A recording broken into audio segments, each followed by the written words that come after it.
Hey friends, today we're talking about the East, and we're going to be starting a very large unit. It's going to be uh, pretty much until the end of the semester, really. At least four modules, 4 weeks, and probably a fifth, depending on how we work the last week as it closes out the semester. So, um, so yeah, we're going to have to dig in a little bit, and it's a big area, and we're going to talk about it quite a bit as it's been pretty influential over the last 30, 40 years, really, ever since colonial rule was kind of put off there. So instead of a lecture video, we're going to do some slides. We're going to do a video. And the way it's going to happen is in each intro module where it says, this one's going to say Mideast Part 1. And so you're going to have a video. And then you're right below it, you're going to have the actual slideshow because I wanted to kind of mix the two. And so you're going to have be able to hear me explain things and talk about things a little bit. And I'll try to go kind of fast. I won't drag it out too much. But there are also going to be videos and links and things that you're going to have to follow through. So the way I set it up is you should be able to just kind of pause the video, scroll down, watch the link, whatever it might be, and kind of follow along in both situations in real time. Now, you could do it in two different computers if you have access, but you shouldn't have to. It should be able to be just driven right inside a Canvas here, and we should be able to kind of keep going. Now, you'll probably see right in front of your screen, I also put in this. You may be aware, because we haven't had one, and now we're, 14 weeks into the school year. I don't do tests, but I will have a project. And if you take notes on these videos, the notes will help you with those projects, if that makes sense to you. All right. So, having said that, now we're talking about the Mideast. So, even in the best of times, over the last several years, it's turned into even more dangerous and violent place. Um, as of 2003, the Middle East and Central Asia areas have become the main battlegrounds in the global war on terrorism. In the aftermath of the September 11, 2001 Al-Qaeda attacks in New York City and Washington, D.C., the U.S. and its allies have invaded Afghanistan. They've brought down the Taliban regime that harbored al-Qaeda leader Osama bin Laden. Obviously, it's been a big issue. In 2003, the U.S. targeted Iraq and toppled its dictator, Saddam Hussein. And so that's just the last little bit. But this region has been a pretty important piece of history for the world for a very, very long time. So we're going to talk about that a little bit as we go here. So as a piece of this area has been the crossroads for the world for a long time. And as you can see from the map, looking here, we've got Asia, we've got Europe, we've got Africa, and the area we're talking about is right in here. And you can see there's trade routes back and forth all over the Arabian Peninsula, things like that. Now, they're also linked by not only just geographical, because they abut, basically three continents, but it's shared religion, a lot of shared history. So it's not defining. It's kind of hard to define the Mideast because you've got pieces and parts that kind of fit more with Asia, more with maybe not so much Africa, but kind of standalone or things like that. And the idea, just so you know, when we talk about the Mideast, we're kind of opposing that to the Far East, and that's a European term. So when Europeans were looking for spices and things back a long time ago, they talked about China and such being the Far East, and because the midpoint between Europe and there, that's the Mideast. All right, so geography. As you can see, we've got the Saudi Arabia right here with some mountains down here, desert, and up here is more desert with the mountains. So there's a high desert with the mountain range here, and you'll notice the green right here. Okay, it's a pretty fertile land, I guess we could call it, and it's in between the Tigris and Euphrates rivers. Now this is a place you've probably had other history classes that call that Mesopotamia, things like that. It was called the Fertile Crescent for a long time. It's not. It's a term that's still used. But the reason for that is because of the rivers and the rivers of the Tigris and Euphrates rivers that flow here. Excuse me. Ufta. Excuse me. Anyways, many civilizations rose and fell here. You have the Sumer, the Assyrians, the Babylonians, the Hittite. Apologize, I'm not used to talking this much lately. All rose and fell within this green area here. It was a popular trade route. There's easy land to grow food. There's parts of it that are pretty easily defensible, as far as if you're talking about medieval times where you don't have airplanes and tanks and that kind of thing. Over the centuries, Hebrews, Philistines, and Phoenicians settled in this part of the world. Again, it was a very popular area for a lot of different cultures. People would come, go, find homes, that kind of thing. All right, so to that end, now we're going to start kind of way back, but there's waves of invaders that would overrun the region, right? If you have something good, oftentimes people want to take it over. Beginning about 800 BCE, so that's before the Common Era, kind of our traditionally what's called before Christ, I guess would be the way to put it. So it's roughly 20 or 2,800 years ago. So you have the Medes from ancient Iran. I'm probably butchering that name. The Persians, also from ancient Iran. And you have Greeks and Macedonians. Now that's under Alexander the Great. And then the Romans. So for roughly 800 years, this was a very popular place for different cultures to come in and take over, maybe pillage, take what profits they could. Some of them settled. Persians settled. The Greeks and Macedonian, Alexander the Great established some cities there. And then, of course, the Romans took over those cities. Around 30 years after the Roman invasion, you have Jesus of Nazareth being born. So it's a pretty tumultuous time if you think about it. He was born in Roman-ruled Palestine. So again, that's that area along the Mediterranean. And he founded, obviously, Christianity, and it spread throughout the Roman Empire. So at that point where he was living, just kind of refreshing this, they had only ruled for about 30 years. They were taking a census. I don't know if you know the stories very well, but they were taking a census trying to count all the people. So it's a very tumultuous time. He was born, and then as he grew for the next 30 years, so 60 years, give or take, after the Roman invasion, that his religion was spreading quite a bit. I probably didn't say that very well, but we're going to go with that. All right, so a few years down the road, so we're talking about 500 years after Jesus of Nazareth, give or take, the Prophet Muhammad. Now, he is the founder of Islam, and apparently my typing skills are not great there. Got a space there that should be erased. Now, he was born in Mecca, which is now Saudi Arabia, around 570 CE. So again, that's in the Common Era. He died about 632, so he was in about 62 years, give or take. And there's a lot of I don't know, discrepancies between when he thought he passed. So within 15 years, his followers had conquered vast stretches of territory, spreading Islam as they went. By 711, Islamic territory spread from Spain to Pakistan. So we're talking a very, very large area. Unfortunately, I did not find a very good map of this time, but you can kind of visualize how much of an area that might be. Now, the Mideast at this time was ruled by Arab caliphates, so big chiefs. One large caliphate was based in Damascus, Syria. It's called the Umayyads. And another was based in Baghdad, Iraq, the Abbasids. Again, I'm probably butchering the names, but that's the pieces you need to know. There's two big caliphates. There's two big areas in which people are,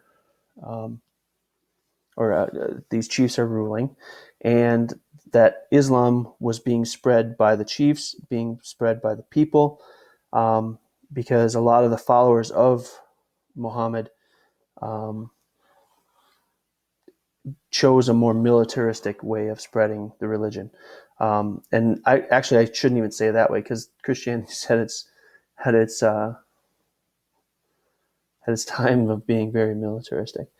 Um, the Crusades, for one. No, but we don't have to get into that right now. There's those will come later, because that's a big piece of the puzzle when it comes to this area. All right, so Islam, a short primer. We did already talk about religions quite a bit, but uh, there's basically two groups of Islam. There's a Sunni and Shia. Now, Sunni is the primary group. That's 90% of Muslims. There's a wide array of belief practices and peoples. There's no necessarily central authority. It's kind of the widely distributed, kind of generalistic Islamic portion, right? They believed that the caliphs, the chiefs, had to be blood relatives of the Prophet Muhammad. They believed that there are direct relations between humans and God. Okay, so there's some pretty strong feelings there. But now the Shia, they only accepted the fourth caliph. His name was Ali, and he was Muhammad's son-in-law as the legitimate successor. Okay, this is when actually they split, right? So the Sunnis believe that pretty much any caliph had to be a blood relative, and they were good to go, right? Shia was a little more dogmatic, and they said only this son-in-law was the legitimate successor. So they also placed a big emphasis on martyrdom and suffering, and I think that's part of a piece of when they were spreading Islamic beliefs, and the value of that took a precedence. Now, that's just my inference and just some of the readings that I've done. All over the Mideast, but Iran is almost entirely Shia. So 90% of Iran is Shia, and Iraq is a close to 70%. So if you were a Shia, you're likely to live in Iran or Iraq.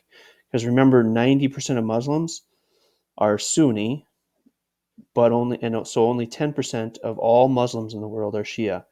But a large majority of those live in Iran and Iraq.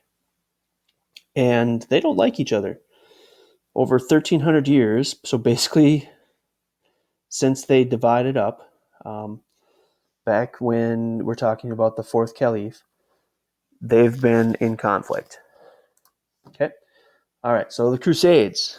This is a big issue. Now, you basically have two great empires at this point, the Ottoman Turks, which you've probably heard of, and the Safavids. Now, they're Persian. They're a little more to the east of the Ottoman Turks, because the Ottoman Empire was kind of based around modern day Turkey. Obviously, you can pick up that name. Okay, and so when we talk about the Ottoman Turks, you can see the map. We have a pretty good expansion. The early Ottoman Turks. So we're talking this brown area, kind of right here, right?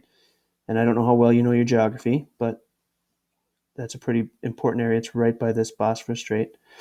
And then as it started to grow a little bigger over the years, and so this is about 1300, right? And then by about 1600, you have a very large area. Okay, their peak power was around 1700, and now starting about 1750, give or take, they started to decline quite a bit. Little pieces chipped away here and there. They're having trouble holding on to their land. Peoples rose up. I mean, the people of this part of the area where Greece is are very different than over by Algiers and so on. So they had a hard time consolidating all that, I guess would be the way to put it. They actually were around during World War One. They sided with Germany, and they lost with Germany, and they were dismantled as a result of the end of the war. Now, this kind of talks a lot about the next stage of the area. Okay, a lot of these countries, regions, areas, whatever, were colonial or colonies. Okay, so Iraq, like you can see there, Iraq became independent in 1932. So, Syria and Lebanon gained their independence from France in 1946. Jordan, Israel didn't exist before World War II. They were created from the old British territories of Palestine and Transjordan. So they were just basically made up by people outside of that area. And the people that lived in the area were told, this is now your rule, this is your area. And anytime outside forces tend to do that in history, it doesn't usually go well. So you now have had the last 50, 60 years of conflict in the area because of this decision that was made. All right. So again, the proclamation of the State of Israel after World War II immediately triggered the first Arab-Israel war. So when we say Arab, generally speaking, we're talking about countries along the Arabian Peninsula here. Okay. When we talk about other peoples from this area, that if they're not Arab, that means they're not necessarily from this area. Okay. Now, between 1961 and 1971, so Britain generally withdrew from its protectorates on the Arabian Peninsula. That also includes India. We didn't talk about that a ton when we were talking about our India unit. But the states that were created during that time were Kuwait, Qatar, United Arab Emirates, Oman, and South Yemen. And they all became independent countries. So we got Yemen, Oman, UAE, and so on. Now, it dominates much of what we call the Mideast. Okay. I don't know if you remember the map, but the Mideast is a pretty good sized area, especially when we talk about Kazakhstan and Kyrgyzstan and Uzbekistan, all those stands that we're going to get to, probably not for a couple more weeks, but it pretty much dominates. It's important as far as the location. It's important because of its resources, which is pretty much oil. When you talk about the resources, it's also important as waterways. So we've got the Persian Gulf on one side, so there's access to Kuwait and Iraq and rivers there. It's also has the Red Sea on the western side, which has the Suez Canal, things like that. But so it's important in a lot of different ways. Now, again, Islam and oil, and more oil I put in there. But so basically every single country on this peninsula has significant oil reserves, and it's their number one source of wealth for that country. So now here's where we're going to pause a little bit. Now we're going to talk a little bit about current events in Saudi Arabia, and you can pause this video and watch my video and watch the video there where it says Meet Sophia in the slideshow below. Okay, so go ahead and pause, watch the video.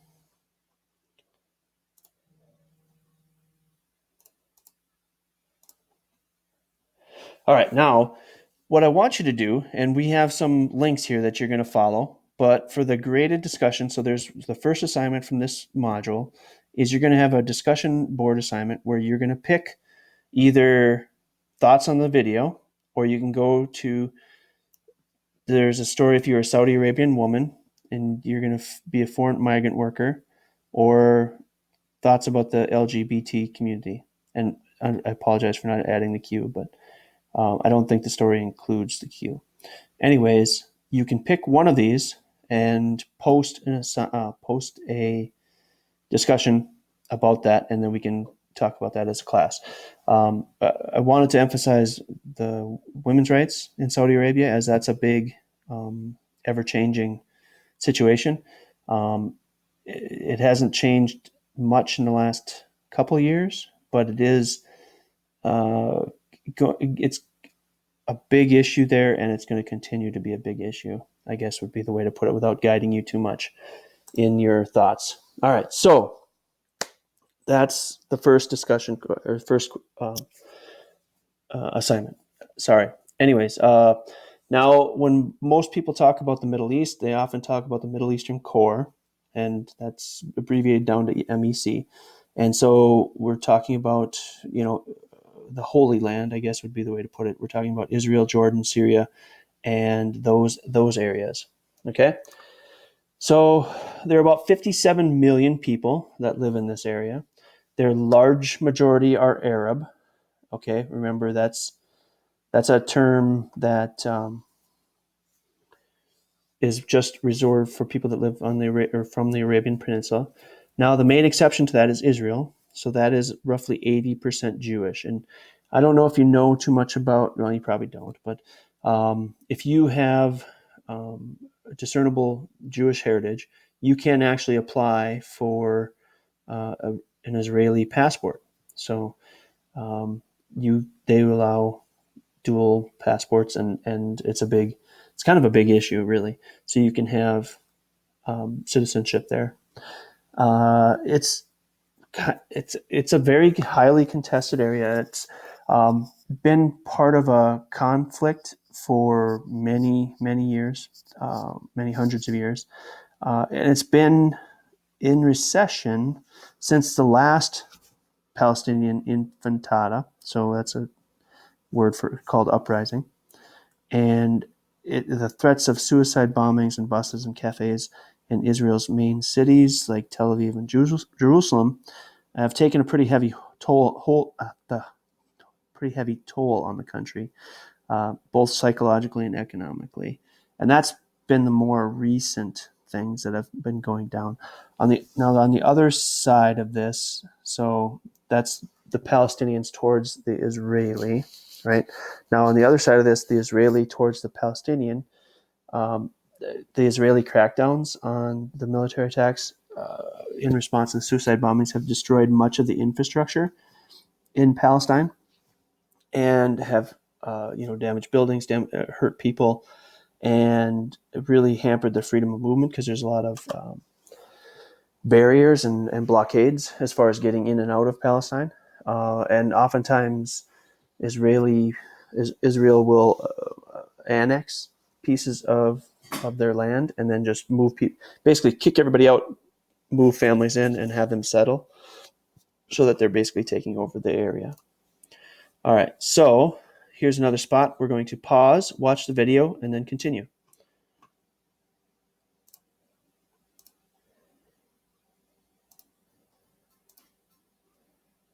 All right, so here's the next assignment. After watching the video, after our little discussion, now this is a topic where I could go on forever and ever and talk about it, but I prefer for you to do research and for you to find information and what the situations are on your own, because sometimes my stuff is out of date, and I'll be honest, the exploration learning that you do is way better than me just talking at you. And this has already been kind of a long video. So I want you to do a little research yourself. And the Palestinian and Israeli conflict has been going on for a long time. And nobody's come up with a very good solution to the problem. President Trump put in his son-in-law, Jared Kushner, into being in charge of finding a solution to the problem. He hasn't. And the reason I giggle is because Mr. Kushner had a pretty big list of jobs that Mr. Trump gave him. So, yeah, I won't go into that. So what I want you to do is do a little research and tell me what you think is a viable option. Okay? Tell me why or why not. Feel free to do your own research. I did give you 3 links that can kind of get you started. I'm looking at 300 words or less. Use EasyBib for your sources. And all you have to do is find a website, copy the website URL, plug it into EasyBib. That's why they call it EasyBib, because it's easy. And then use what that kicks out to cite your sources and the bibliography of your essay. Again, we're keeping it pretty short, 300 to 500 words. I think you can do it in 300, but I know some of you feel constricted by that, so I don't want to necessarily limit you too much. All right, if you have any questions, please give me a text and check in. Otherwise, have yourself a good day, and we'll see you in video 2.